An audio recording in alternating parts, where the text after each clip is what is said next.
Lovely, Laura. Bless Um, your heart. How much time did I keep you? Hour and 15? Oh my goodness. Sorry about that. Couldn't see Something the about time. that. Thank you so much. What a Oh, wonderful interview. Oh my no, it's gosh. just so tender and just so touching to me. I've been wanting to do this, haven't always had the courage to reach out and say, can we? I felt like, gosh, I haven't even been on her show yet. Maybe. Thank you Oh, I would for love to have you. starting I would this love it. off. I'm just so grateful. Me too. Oh gosh. Yeah, what an honor. It's really an honor for me to be on your show.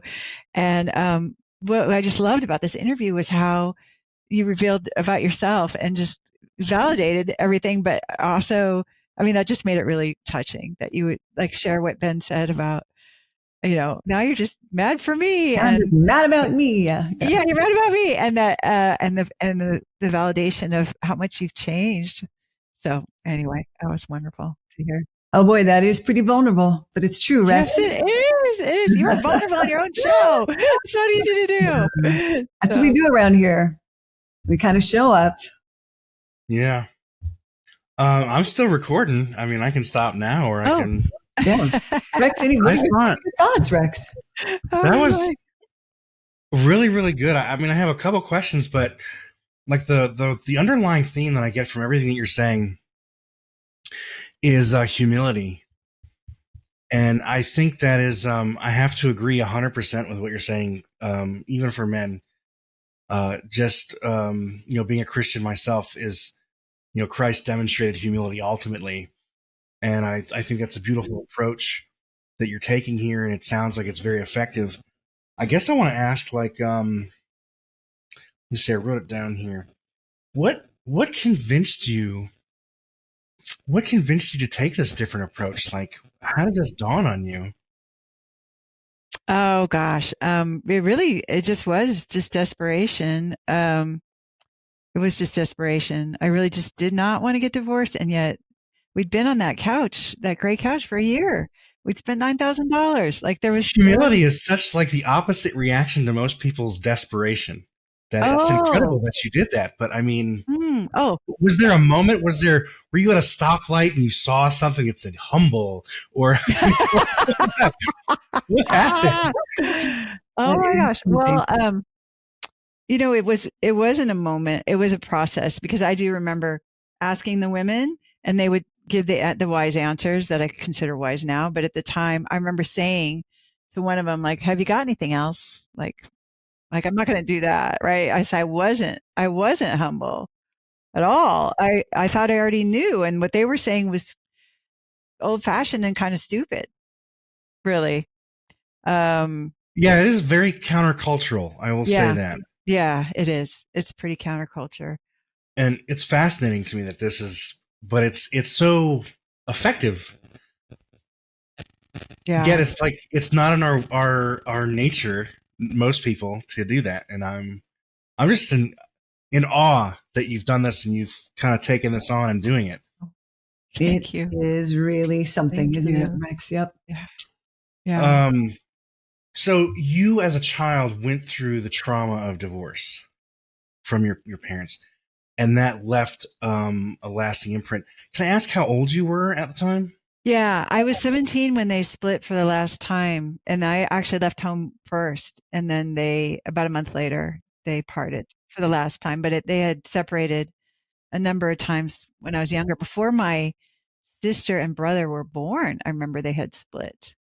And then I had two more siblings. So there was a lot of tension at home. There was a lot of people.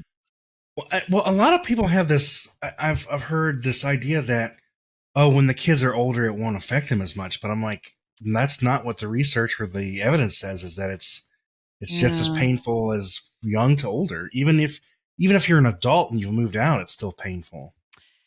Yeah, it really was. And I think a big part of the pain too was that I had those three younger siblings, and I was already little mother in training, right? I was like, I think I was born controlling because I considered them my little minions, and I took care for them. I babysat them, of course. And so a big part of the pain was also not being able to save them from, and my brother overdosed on drugs in his early 20s. He died.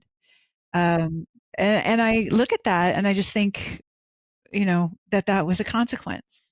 Yeah, that trauma. Yeah. Wow. Yeah. Well, So yeah, it just was a family tragedy. Like I'm still crying talking about it, and I'm 57, right? And so it was 40 years ago that they split up. And, I also just feel sad for my mom. She died alone in her house. Um, and my father's remarried to my wonderful stepmother, and I really think they keep each other going. He's in his 80s now.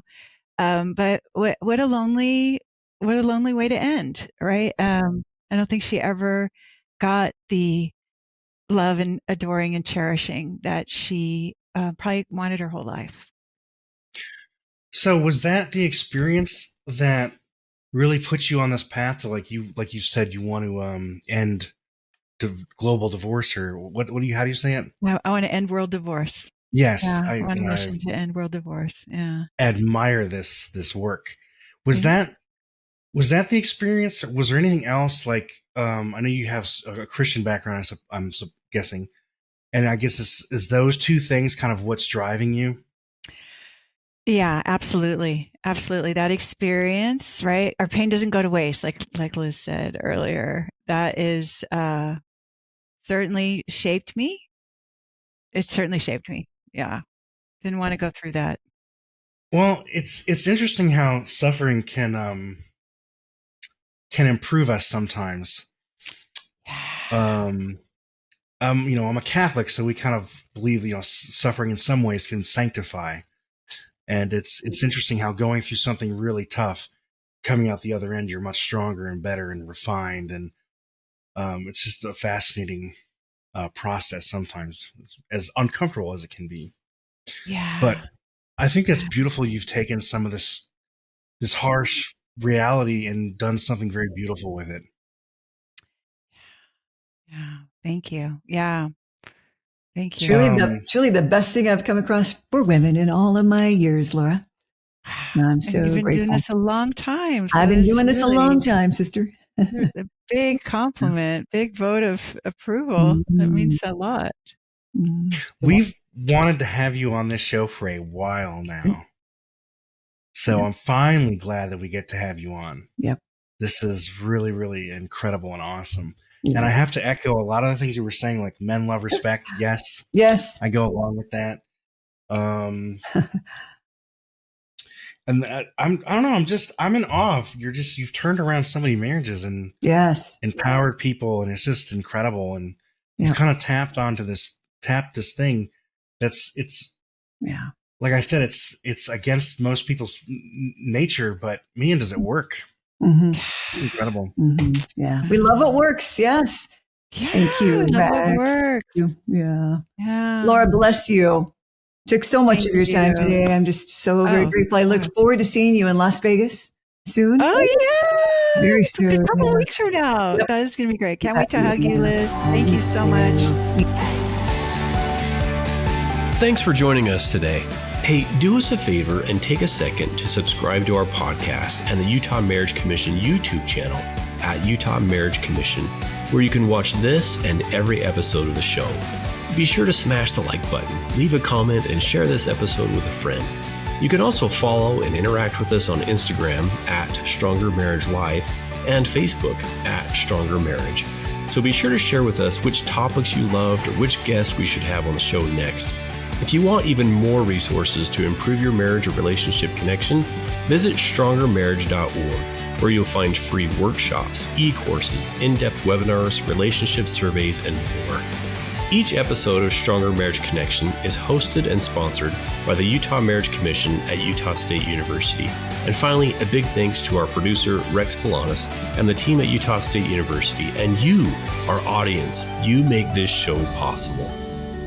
The opinions, findings, conclusions, and recommendations expressed in this podcast do not necessarily reflect the views of the Utah Marriage Commission.